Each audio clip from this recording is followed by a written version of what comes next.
कन्हैया ने कहा कि बाबा, आप तो देख रहे हैं अब मथुरा की जिम्मेदारी और बढ़ गई है।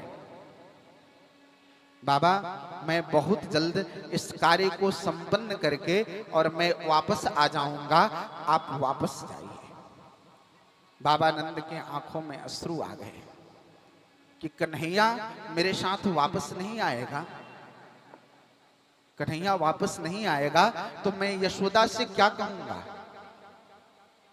कि तुम्हारे पुत्र को मैं मथुरा में छोड़ करके चला आया। बाबा नंद कहते कि कन्हैया, तूने अपनी मैया यशोदा से कहा था कि मैया मुझे जाने दे, मैं परसों वापस आ जाऊंगा, मैं तुम्हारी मैया से क्या कहूंगा। ठाकुर कहते हैं कि बाबा, मैया मेरी मां है ना, वो मेरे हृदय की बात को जानती है। आप जाके मैया से कहना कि मैं परसों वापस आ जाऊंगा, वो तनिक भी चिंता न करे। उसका कन्हैया उसके बिना कहीं रह नहीं सकता। ठाकुर ग्वाल वालों से कहते हैं, मित्रों से कहते हैं, ग्वाल वाल सारे आंखों में आंसू भर करके रो रहे हैं। कहते कन्हैया, तू हम सबको छोड़ करके यहीं रहेगा? तू हम सबके साथ नहीं चलेगा? यदि तू नहीं जाएगा तो गोकुल में हम सबका मन नहीं लगेगा। हम किसके साथ गैया चराने जाएंगे? हम किसके साथ खेलेंगे? कन्हैया, तनिक तो विचार कर तू, और हमारी बात तो छोड़ दे। गौ माता भी तुम्हारे बिना अच्छे से नहीं रहेंगी। तू कम से कम उनके ऊपर तो विचार कर। ठाकुर अपने मित्रों को गले लगाते हैं और कहते हैं कि देख मनसोखा, श्रीदामा, सुदामा, तुम चिंता मत कर, मैं परसों आ जाऊंगा, तू मेरा इंतजार करना। देख मैं आ जाऊंगा, अभी थोड़ा सा कुछ कार्य है, मैं इसको करके आ जाऊंगा। सारे मित्र बाबा नंद अश्रु भरे नेत्रों को लेकर के और गोकुल में वापस आते हैं। मैया यशोदा प्रतीक्षा करती हैं कि कन्हैया वापस आने के लिए कहा है, वापस आएगा। लेकिन कन्हैया को न देख करके मैया की आंखों में अश्रु भर आया।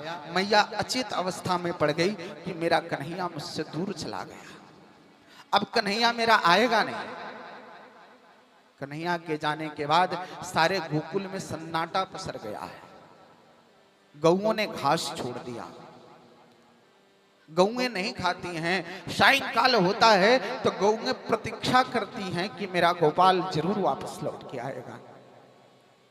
प्रत्येक सायंकाल के दिन बैठ करके मथुरा की तरफ सारी गोपियां निर्निमेष निमेष आंखों से देखती हैं कि मेरा कन्हैया आज सायंकाल में जरूर आ जाएगा, लेकिन ठाकुर आते नहीं। मथुरा में अपने माता पिता के साथ हैं। वसुदेव और देवकी ने कृष्ण और बलराम को उज्जैन में महर्षि शांतिपनि के आश्रम में विद्या अध्ययन करने के लिए भेज दिया। ठाकुर वहां अल्प समय में ही विद्या का अध्ययन किए।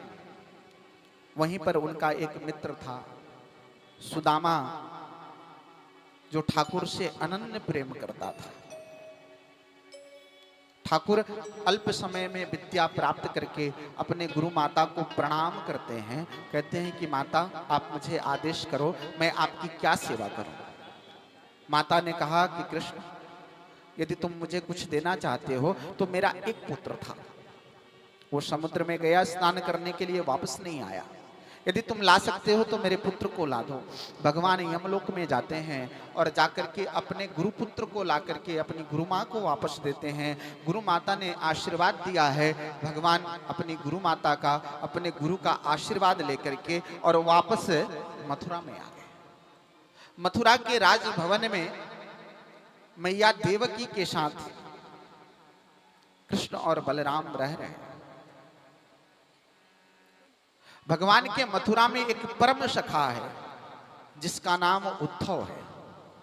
यह उद्धव कोई सामान्य नहीं है, बृहस्पति शिष्य साक्षात। यह बृहस्पति का शिष्य है।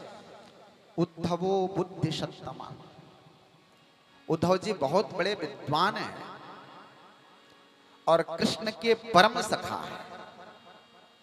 एक दिन मैया देवकी कृष्ण को भोजन का थाल लगा करके देती है। जैसे ही भोजन का थाल कृष्ण के सामने आता है, ठाकुर के आंखों में अश्रु आने लगे। मैया देवकी ने पूछा कि कृष्ण तुम भोजन क्यों नहीं कर रहे, तुम रो क्यों रहे हो, तुम कारण कुछ तो बताओ। ठाकुर कुछ बोलते नहीं, उनके मुख से कोई आवाज नहीं आती। इतने ही देर में उद्धव जी आते हैं। देवकी ने कहा कि उद्धव तू कृष्ण का मित्र है, जरा एक बार उससे पूछ तो मुझे तकलीफ क्या है। मैंने उससे भोजन दिया पर भोजन कर नहीं रहा है, चुपचाप कमरे में बंद है, कुछ बोलता नहीं। उद्धव जी ठाकुर जी के पास गए हैं। उन्होंने कहा कि मित्र बात क्या है, आप तो साक्षात नारायण हैं और नारायण की आंखों में अश्रु, आप किसके लिए रो रहे हैं, आप किसको याद कर रहे हैं, आप तो माया से परे हैं प्रभु। ठाकुर ने कहा कि उद्धव जैसे ही मैंने भोजन के थाल में ना मक्खन देखा ना, तो मुझे अपनी मैया यशोदा की याद आ गई। मैंने मैया यशोदा से ये वादा किया था मैया कि मैं परसों आ जाऊंगा, लेकिन आज वर्षों बीत गए, मैं जा नहीं पाया। उद्धव मोहे ब्रज विशेरत नाहि। हे उद्धव मैं ब्रज को भूल नहीं पाता। मैया यशोदा, मेरे मित्र ग्वाल बाल, वहां की गौएं और गोपियां आज भी मेरी प्रतीक्षा कर रही हैं। मैं कहा था कि मैं वापस आऊंगा, लेकिन मैं जा नहीं पाया उद्धव, और अब जा भी नहीं सकता। इसलिए मेरी इच्छा है उद्धव तुम ब्रज में चले जाओ और जाकर के मेरी मैया यशोदा का, बाबा नंद का, ग्वाल बाल का, गोपियों का समाचार लेकर के आते हैं। भगवान उद्धव को भेज रहे हैं। उद्धव जी ब्रज में जा रहे हैं। ठाकुर ने पत्र लिखा। ठाकुर जी जब पत्र लिखने के लिए बैठते हैं तो आंखों के अश्रु से कागज भीग जाते हैं, कुछ लिख नहीं पाते।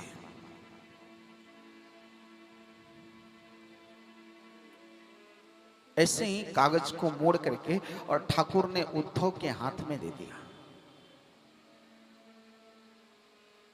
रथ पर सवार होकर के भगवान ने अपना पीतांबर उद्धव के ऊपर ओढ़ा दिया। कहा उद्धव तुम ब्रज में जा रहे हो, तुम्हें वहां गोपियां मिलेंगी, गोपियां तुमसे मेरे बारे में पूछेंगी। मैया यशोदा तुमसे मेरे बारे में पूछेगी, कह देना गोपियों से कि तुम्हारा कृष्ण तुम्हें याद नहीं करता।